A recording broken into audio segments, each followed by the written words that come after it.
Stock மார்க்கெட்ல one டேல லேக்ஸ்ல earn பண்றாங்கன்னு கேள்விப்பட்டிருக்கீங்களா? எஸ். பட் அதே ஸ்டாக் மார்க்கெட்ல ஒரே டேல அக்கவுண்ட்ல இருக்க மொத்த கேபிட்டலும் போய் ஜீரோல ஆகுற ஸ்டோரீஸும் இருக்கு. இந்த ரெண்டுத்துக்கும் மெயின் ரீசன் ஒண்ணே ஒன்று தான். அதுதான் ஆப்ஷன் ட்ரேடிங்.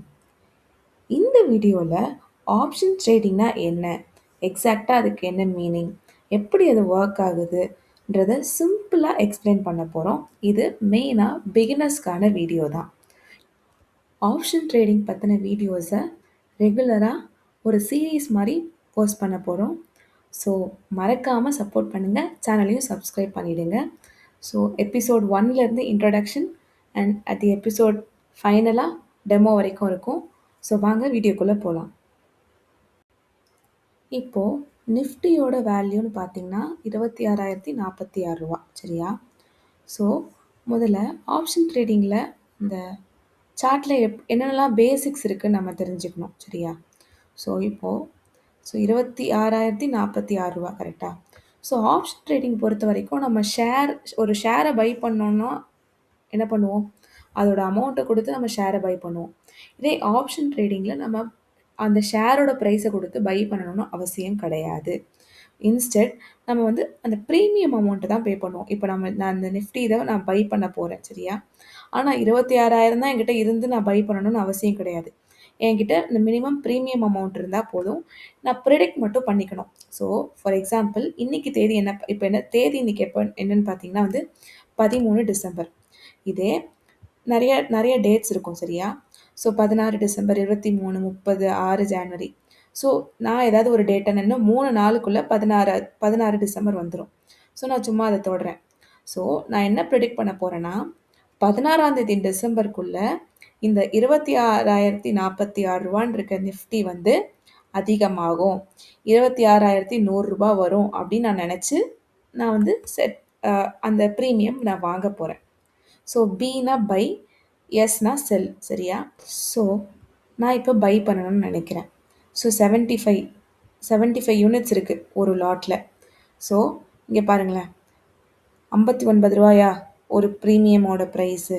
ஸோ நான் ஒரு 58 ரூபா வந்தால் வாங்கிடலாம் அப்படின்னு சொல்லிட்டு 58ன்னு எக்ஸாம்பிளுக்கு போடுறேன். இங்கே ஏன் அவைலபிள் அமௌண்ட் இஸ் நாட் எனஃப்னு வருதா? என்கிட்ட இருக்கணும், என்னோடய வாலெட்டில் இருந்தால் தான் அதில் ஆக்சஸ் பண்ண முடியும் அண்ட் லைவாக தான் என்னால் அதை பை பண்ண முடியும், சரியா? ஸோ அப்போ என்கிட்ட இது ஒரு எக்ஸாம்பிளுக்கு தான் 4,374 ரூபா வருது, சரியா? ஸோ இந்த அமௌண்ட் என்கிட்ட இருந்தால் போதும், நான் இப்போது ப்ரிடிக்ட் பண்ண போகிறேன். ஸோ அந்த அமௌண்ட்டை நான் பே பண்ணி நான் பை பண்ணிவிடுவேன். பை பண்ணதுமே எனக்கு பை ஆகிடும். பை ஆனதும் 16 டிசம்பருக்குள்ளே இங்கே 26,046 ரூபான்னு இருக்கிற நிஃப்டி 26,100 ரூபா நீ ரீச் ஆகிடுச்சுன்னா எனக்கு அது ப்ராஃபிட்டாக கிடைக்கும். ஸோ இந்த 4,374 ரூபான்னு இருக்குல்ல, இது இது ப்ராஃபிட்டாக அந்த இடத்துக்கு ரீச் ஆனதும் இதோட ப்ரைஸ் மாறும். இந்த 59 ரூபான்னு இருக்கிறது அதை விட அதிகமாக மாறும். ஸோ நமக்கு எவ்வளோ தூரம் ப்ராஃபிட் புக் ஆகிருக்கோ அந்த ப்ராஃபிட் எல்லாம் நம்மளோட தான். நம்ம நிஃப்டியில் தான் நம்ம பை பண்ணுறோம். ஆனால் இந்த 26,000 போட்டு நம்ம பை பண்ணலை. இன்ஸ்டெட் நம்ம ப்ரீமியம் அமௌண்ட் போட்டு பை பண்ணுறோம். ஸோ இன்னும் நிறையா இருக்குது ஆப்ஷன் ட்ரேடிங்கில். கால் ஆப்ஷன் இருக்குது, இதோ புட் ஆப்ஷன் இருக்குது. இங்கே இந்த ரோவில் இருக்கிறது எல்லாமே காலு, இந்த ரோவில் இருக்கிறது எல்லாமே புட்டு. ஸோ இதே நீங்கள் அதிகரிக்கும்னு சொல்லிட்டு தான் போடணும்னு அவசியம் கிடையாது. நீங்கள் சம்டைம்ஸ் இப்போது நான் கம்மியாகும்னு நினைக்கிறேன்ப்பா, 26,046 ரூபாலேருந்து 25,900 ரூபான்னு வரும்னு நான் நினைக்கிறேன் அப்படின்னாலும் நீங்கள் இதையும் கூட பை பண்ணலாம். கம்மியாகும்னு சொல்லிட்டு இதை கூட இப்படி பை பண்ணலாம்.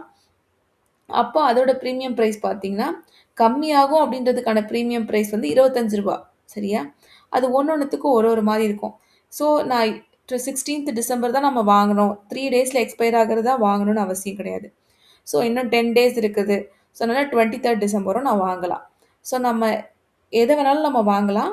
நம்ம ப்ரிடிக்ஷன் கரெக்டானால் நமக்கு அது ப்ராஃபிட்டாக வரும். அது நிஃப்டி கீழே வந்தாலும் சரி, மேலே போனாலும் சரி. நம்ம கீழே போகும் அப்படின்னு சொல்லி ப்ரிடிக்ட் பண்ணி ஒரு இதை வாங்கினோன்னா, ஒரு ப்ரீமியம் வாங்கியிருந்தோன்னா, அது அதே மாதிரி கீழே வந்ததுன்னா நமக்கு எவ்வளோ தூரம் கீழே வந்திருக்கோ அது நமக்கு ப்ராஃபிட்டாக வரும். அதே மாரி எவ்வளோ தூரம் மேல போயிருக்கோ, நம்ம பிரெடிக்ட் பண்றது கரெக்ட்டா வந்ததுன்னா, நமக்கு அது கிடைக்கும். அதே வரலன்னா என்ன ஆகும் அப்படின்னு பார்த்தீங்கன்னா வந்து, நம்ம கட்டின பிரீமியம் அமௌண்ட் வந்து 0 ஆயிடும். இதுக்கு நான் ஒரு பெஸ்ட் எக்ஸாம்பிள்ன்னு சொல்லணும்னு பார்த்தீங்கன்னா வந்து, இன்சூரன்ஸ் தான். ஸோ நம்ம வந்து மாசம் மாசம் நான் இன்சூரன்ஸ் பே பண்றேன்னு வச்சுக்கோங்களேன். ஸோ இன்சூரன்ஸ் பையர் இருக்காங்க, இன்சூரன்ஸ் செல்லர் இருப்பாங்க. ஸோ நம்ம நம்ம வந்து பையர். ஸோ செல் பண்றவங்க ஒருத்தவங்க அத இன்சூரன்ஸ்ன்னு சொல்லிட்டு நம்ம கிட்டேருந்து காசு வாங்கிக்கிட்டே இருப்பாங்க மாசம் மாசம். ஸோ வாங்குற வரைக்கும் அவங்க ஜாலியா தான் இருப்பாங்க. வாங்கிட்டே இருப்பாங்க. அவங்க என்ன நினைப்பாங்க, ஆக்சிடென்ட் அப்படின்றது வராதுன்னு நினைப்பாங்க. சப்போஸ் ஆக்சிடென்ட் அப்படின்னு நமக்கு வந்துருச்சுன்னா வந்து, செ நமக்கு வித்திருப்பாங்கல்ல, இன்சூரன்ஸ் அப்படின்னு குடுத்துருப்பாங்கல்ல, அவங்களுக்கு தான் அது ஒரு பெரிய லாஸ் ஆகும். ஏன்னா, அவங்க வந்து நமக்கு நமக்கு சொன்ன மொத்த தொகையும் அந்த மெச்சூர்ட் வேல்யூவும் நமக்கு குடுக்கணும். இன்சூரன்ஸ் நம்ம கிளைம் பண்ணோம்னா நமக்கு குடுக்கணும் கரெக்ட்டா? த சேம் வே தான் இதுலயும். ஆப்ஷன் மார்க்கெட்ல, ஆப்ஷன் ட்ரேடிங்லன்னு பார்த்தீங்கனாலே 2 பீப்பிள் இருப்பாங்க. நான் சொன்ன மாரி ஆப்ஷன் பையர் ஒருத்தரு, ஆப்ஷன் செல்லர் ஒருத்தரு. எப்படி இன்சூரன்ஸ் பையர், இன்சூரன்ஸ் செல்லர் இருக்காங்க. அதே மாரி option pier, option seller. Option buyers யாருன்னா நம்ம தான். நம்ம தானே பை பண்றோம். நம்ம தான் ஆப்ஷன் பையர்ஸ்.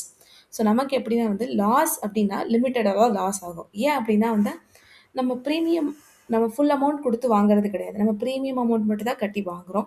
ஸோ அதனால நமக்கு லாஸ் அப்படின்னு வந்தா லிமிட்டடா தான் லாஸ் வரும். நம்ம எந்த அமௌண்ட் குடுத்தோமோ, எவ்வளோ பிரீமியம் குடுத்தோமோ, அதுதான் நமக்கு லாஸ் ஆகும். அதே ப்ராஃபிட் அப்படின்னு வந்ததுன்னா, அன்லிமிட்டட் ப்ராஃபிட் கிடைக்கும். ஸோ எவ்வளோ தூரம் நம்ம பிரெடிக்ட் பண்ணது கரெக்ட்டா அமையுதோ, அவ்வளோ தூரம் வந்து நமக்கு ப்ராஃபிட் கிடைக்கும். பிரீமியம் மட்டும் பே பண்ணா போதும். இதே ஆப்ஷன் செல்லர்ஸ் இருக்காங்கல்ல, எப்படி? நம்ம இன்சூரன்ஸ் வாங்குறவங்க மாரி இன்சூரன்ஸ் விக்கிறவங்க இருக்காங்கல்ல, அவங்களுக்கு தான் வந்து நெறைய அவங்களுக்கும் நெறைய கிரைட்டீரியா இருக்கு. எப்படின்னா வந்து, அவங்க வந்து லிமிட்டடா தான் ப்ராஃபிட் புக் பண்ண முடியும். அண்ட் ஆல்சோ அன்லிமிட்டட் ரிஸ்க் இருக்கு. அது எப்படின்னா, இப்ப எப்படி சடனா ஒரு வெள்ளம் வந்துருச்சுன்னு வச்சுக்கோங்களேன், எல்லா பைக்குமே ஆப்வியஸா ரிப்பேர் ஆகும். ஸோ அப்போ இன்சூரன்ஸ் போட்ட எல்லாருக்குமே அட் அ டைம் அவன் குடுத்துரணும். செட்டில்மென்ட் குடுத்தே ஆகணும். வேற வழி கிடையாது. இன்சூரன்ஸ் செல் பண்ணவன். ஸோ, அதே மாரி தான் இங்கேயும். ஸோ, அன்லிமிட்டட் ரிஸ்க் இருக்கு. மார்க்கெட் வந்து அவங்க பிரெடிக்ட் பண்ற மாரி அ நடக்காம ஆப்போசிட் டைரக்ஷன்ல போச்சுன்னா, அவங்களுக்கு அன்லிமிட்டட் ரிஸ்க் இருக்கு. அதுக்கப்புறம் அவங்க அவங்க பையர்ஸ் கிட்டேருந்து வாங்குன பிரீமியம் எல்லாத்தையும் குடுக்குற மாரி தான் இருக்கும். ஆப்ஷன் ட்ரேடிங் அப்படின்றது ஒரு வாஸ்ட்டான டாபிக் சரியா? ஸோ, அதில நெறையாவே இருக்கு. கால் ஆப்ஷன் இருக்கு, புட் ஆப்ஷன் இருக்கு, டைம் டிகே இருக்கு. ஸோ, இது எல்லாமே வந்து நம்ம கரெக்ட்டா அனலைஸ் பண்ணி, லேர்ன் பண்ணிட்டு தான் நம்ம ஆப்ஷன் ட்ரேடிங்குள்ள போகணும். ஸோ, லேர்ன் பண்ணாம போனீங்கன்னா, அது கண்டிப்பா ஒரு கேம்லிங்கா தான் இருக்கும். ஸோ, ஃபார் எக்ஸாம்பிள் ஒரு எலக்ட்ரிஷியன எடுத்துக்கோங்க. அவங்க வந்து நல்லா லேர்ன் பண்ணி வ ஒரு அதுக்குன்னு ஒரு பெர்ஃபெக்ட்டான ட்ரெய்னிங் போயி, லேர்ன் பண்ணிட்டு அதுக்கப்புறமா தான் வந்து ஒயர்ல கை வைப்பாங்க. ஸோ, அவங்க வொர்க் பண்ணாங்கன்னா, கண்டிப்பா வந்து வொர்க் ஆகும். இதே நார்மலா இருக்க நம்மள மாரி ஆட்கள் அத பத்தின எந்த ஒரு நாலேட்ஜுமே இல்லாம, ஒரு டெஸ்டர் இல்லாம நம்ம பாட்டு போயிட்டு ஒயர கை வச்சு, நான் இது சரி பண்றேன்னு சொல்லிட்டு போனாலும், சம்டைம்ஸ் லைட் எரியலாம். ஆனா மெனி ஆஃப் த டைம்ஸ் அது ஒரு ஃப்ளூக்ல தான் வருமே தவிர்த்து, மெனி ஆஃப் த டைம் அது ஷாக் தான் அடிக்கும். கரெக்ட்டா? ஸோ அதே மாரி தான். ஆப்ஷன் ட்ரேடிங் பத்தி நீங்க நல்லாவே லேர்ன் பண்ணிட்டு, ப்ராப்பரா டெஸ்ட் பண்ணிட்டு, நல்லா அனலைஸ் பண்ணிட்டு தான் நீங்க அதுல இறங்கணும். அப்பதான் உங்களால சேஃப் ப்ளே பண்ணிட்டு வெளிய வர முடியும். அல்லது எந்த ஒரு நாலேட்ஜுமே இல்லாம ஒரு வாட்டி இது பண்ணிட்டு ஃப்ளூக்ல வந்து அடிச்சுட்டு, மறுபடியும் மறுபடியும் ட்ரை பண்ணிட்டு இருந்தீங்கன்னா, அது வந்து கண்டிப்பா ஒரு கேம்லிங்ல தான் போய் முடியும். ஸோ ஆஸ் அ பிகினரா நான் உங்களுக்கு என்ன வார்னிங் குடுக்கணும்னு நான் நினைக்கிறேன்னு பார்த்தீங்கன்னா வந்து, நீங்க வந்து ஓவர் ட்ரேடிங், அப்புறம் ஸ்டாப் லாஸ் பண்ணாம ட்ரேட் பண்றது, அப்புறம் ஃபுல் கேப்பிட்டலையும் கொண்டு போய் சிங்கிள் ட்ரேட்ல கொண்டு போய் போடுறது, எக்ஸ்பைரி டேட் இல்லாம எக்ஸ்பைரி டேட் என்னன்னே தெரியாம ஒரு பேராசையில நெறையா பை பண்ணிட்டே இருக்கிறது. இந்த மாரியான இதெல்லாம் நெறைய நீங்க அவாய்ட் பண்ண வேண்டியது ரொம்ப முக்கியம். ஸோ இந்த இதில வந்து பேசிக்ஸ், ஃபண்டமெண்டல்ஸ் மட்டும் தான் நம்ம லேர்ன் பண்ணியிருக்கோம். ஸோ இன் அப்கமிங் வீடியோல ஆப்ஷன் செயின்னா என்ன? Greeks and call option, put option, entry timing எப்படி? ஸ்டாப் லாஸ் ஸ்ட்ராட்டஜிஸ்லாம் எப்படி இருக்கு? ரிஸ்க் எப்படி மேனேஜ் பண்றது? அண்ட் லைவா எப்படி ட்ரேட் பண்ணி எக்ஸாம்பிளோட உங்களுக்கு நான் காட்டுவேன். ஸோ மறக்காம சேனல சப்ஸ்கிரைப் பண்ணி இந்த வீடியோ உங்களுக்கு பிடிச்சிருந்தா மறக்காம வீடியோக்கு லைக் பண்ணிடுங்க. அண்ட் சேனலையும் சப்ஸ்கிரைப் பண்ணிடுங்க. அண்ட் ஃபார் மோர் வீடியோஸ் சேனல்ல இருக்க பிளேலிஸ்ட்டையும் செக் பண்ணிக்கோங்க. அண்ட் இந்த சீரீஸையும் மிஸ் பண்ணாமல் பாருங்கள். அண்ட் டவுட்ஸ் இருந்தால் மறக்காமல் கமெண்ட் செக்ஷனில் மென்ஷன் பண்ணுங்கள். தேங்க்ஸ் ஃபார் வாட்சிங்.